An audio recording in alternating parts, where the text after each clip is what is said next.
Workers protesting because of the rate that we get, the wage that we get from the plant that we're working. The Redstone, they are not paying us. Presently, the labor rate is 44 rand, but here at Redstone, we are getting 30 rand a labor per hour.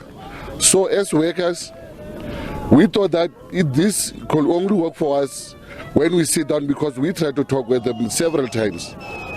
But they never came back to us, they never came to us so that we can sit down and negotiate this thing. When we sit down and negotiate it, what they said to us is that they're increasing with R1.60.